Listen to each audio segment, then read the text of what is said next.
If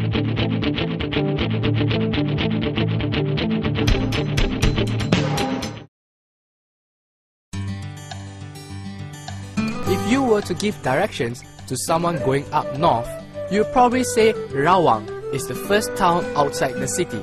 Then comes Kuala Kubu Baru, but hardly anyone would mention Ulu Yam. In fact, Ulu is the only impression most would have of this place. At the last count, I believe there were only 2,000 people staying there. We were somehow persuaded to visit this place, even if it only means to find nothing else other than the famous Lor Mee. But our first stop is Mr. Sia's homemade banh mi. So hi, we are here in this banh mi store owned by Mr. Sia, and as you can see, he's in the process of making all this banh mi to be mee. So Mr. Sia, how many types of banh mi do you have here? Got condo, got soup, For soup? curry also got. Wow, curry also got I heard there's konlo, there's the chao one also, like fry Also and konlo, different or that one? different. Although they have many different types of mee like bee hoon, kway teow, and wonton mee, but they're famous here for is their banh mi naturally. Mr. Sia has been making banh mi for 29 years.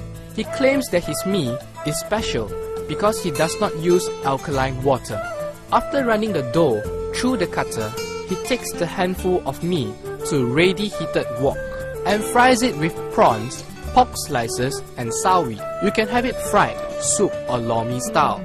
After watching Mr. Sia, Injo thinks it's easy enough for her, or so she thinks. But like they say, the proof of the noodle now is in the eating. Mr. Sia has 3 ways to prepare the banh mi. You can have it pinched into a boiling broth, you can have it dried or konlo topped with homemade char siu or fried. Well, he decided on frying the one that Angelina made. The konlo mee was our favorite. Every mouthful went down well with a slice of char siu and the fragrance of sesame oil. The pinched noodles were thin, smooth slices of noodles that we slurped up together with the soup. Angelina's fried banh mi was kinda tough, probably too thick, not so easy after all to make banh mi. Mr. Sia was very determined to show us more of Ulu Yam, so he took us around and to a nearby vegetable farm. Wow, that's incredible! There are rows and rows of green leafy sawi and bayam for as far as our eyes can see. And this is the kind of stuff they put onto our supermarket shelves every day. The owner of this farm, Mr. Oh Kim Kwok, rides around the 30 acres barefooted on a motorbike. He is thrilled that we have brought the camera. He can't wait to tell us about the rest of his other produce. Uncle, 不如俾我試下掹一個。你自己掹啊！哦，好啦。邊個都可以掹。哦。等你攞翻嚟食咯，炒麵啊，啲炒麵嘅。啊？口上啲。口上啲啊？香啲啊？口上啲。放翻嚟。哦。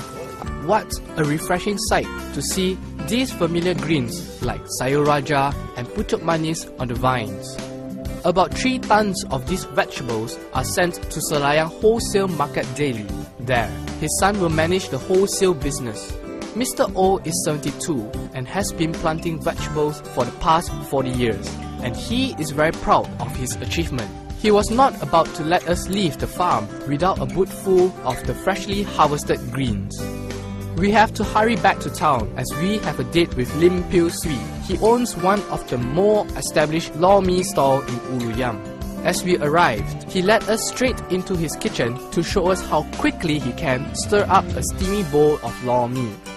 Unlike most Lor Mee servings, where we get to add the vinegar before eating, Mr. Lim's preparation has already included the vinegar while in the wok. Now that's one way to ensure the customer enjoys a consistent taste without the broth being too sour or too bland.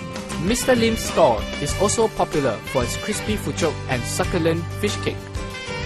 After lunch, Mr. Lim's brother showed us how the famous Lor Mee is made.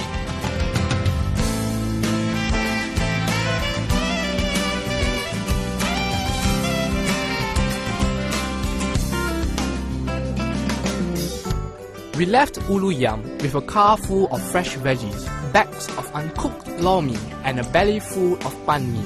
We are convinced that getting to know Ulu Yam is really all about food.